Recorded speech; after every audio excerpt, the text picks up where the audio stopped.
Tiger hunting in India takes on added pomp and ceremony when sponsored by a Raja, and it was our good fortune to be invited to the thrilling event, along with many princes and potentates from nearby provinces. The Raja had a great stable of hunting elephants, 58 of the royal beasts, to which were added many others for those who wished to use their own animals, to which they were accustomed. All these elephants were perfectly trained and groomed.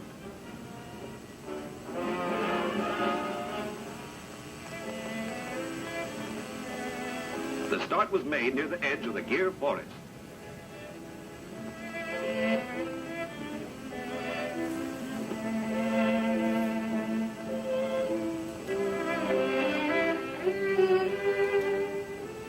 Before entering the jungle, a score or more of natives had to be secured to act as beaters.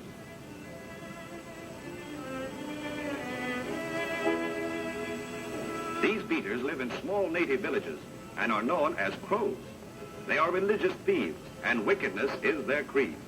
A crow must do his evil deed each day, and in doing so, they hope to return to earth in the form of crows. Honest labor is a disgrace to these gentlemen.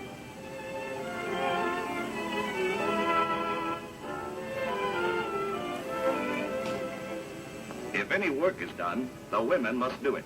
And in this village, we found some remarkably good-looking women. From what appeared to be a place of dire poverty, they brought out a fortune in jewels, gold pieces and bracelets that they had skillfully reformed and shaped. They are very clever metal workers, which seems to be their only ambition.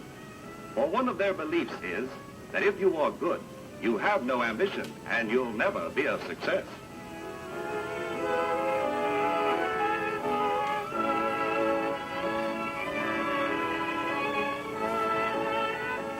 There is only one sin in the creed of the crow, that of getting caught in the act of crime.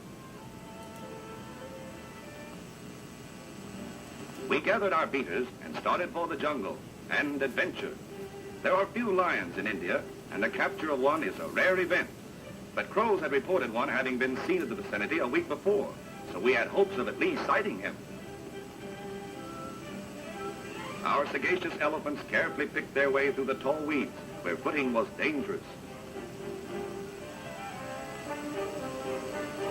They broke down trees and pushed away underbrush to make travel as easy as possible for their riders.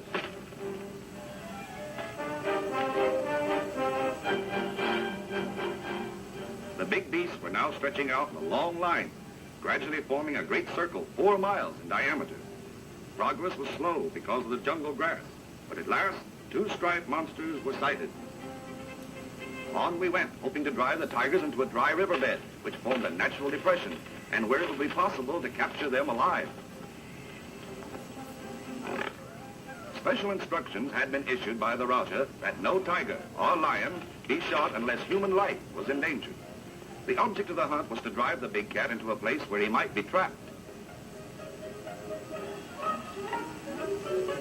Closer and closer we came to the worried beasts. In some places, the jungle grass was so tall that animals could sneak into cover unseen. Meanwhile, the crow beaters were shouting and using all sorts of noise-making devices as we neared the common center.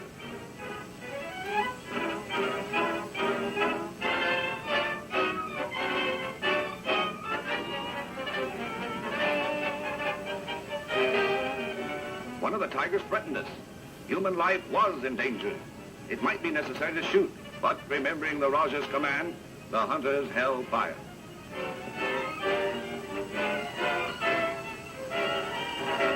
Then came the maddened charging beast right at our cameraman.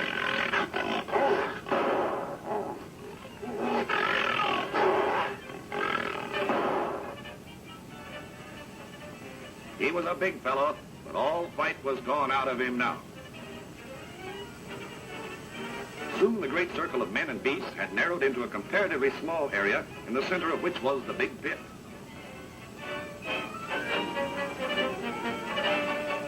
When close enough, hunters and beaters left their elephants and started off on foot. What would we find? Would the pit be empty? Would we bag a tiger or a lion?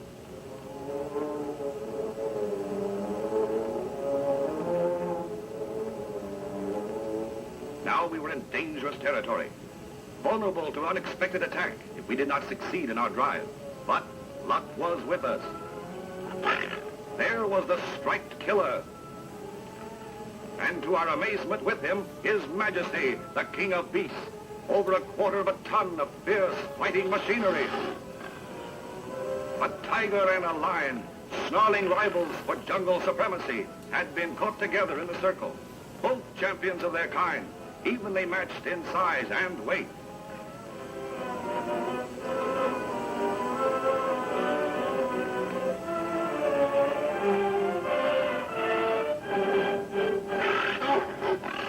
The tiger's unexpected attack takes the lion by surprise. His Majesty's fury is aroused. The Indian lion fears nothing that lives. Only victory or defeat can stop him now.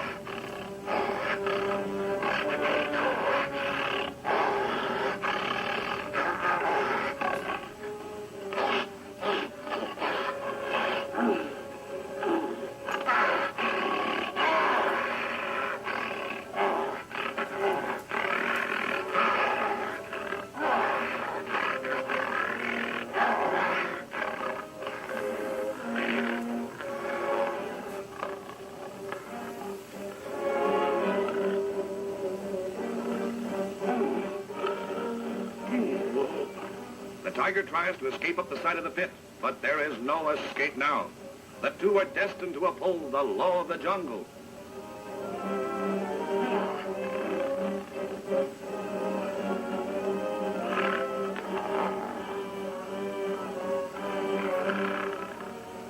Then they meet in a fight to the finish.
Exhausted, the tiger gives up.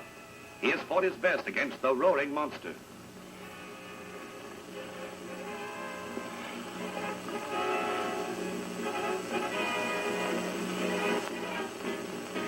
And then as the lion rushes to another attack, the tiger, with every ounce of strength left in his tired body, rises up and meets his enemy with fang and claw.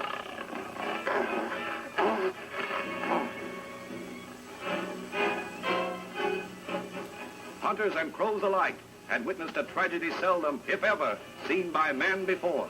A lion-tiger fight to the finish in the heart of India's dense jungle.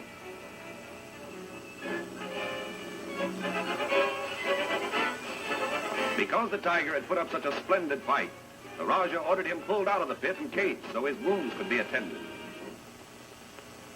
The victor, and still King of the Jungle.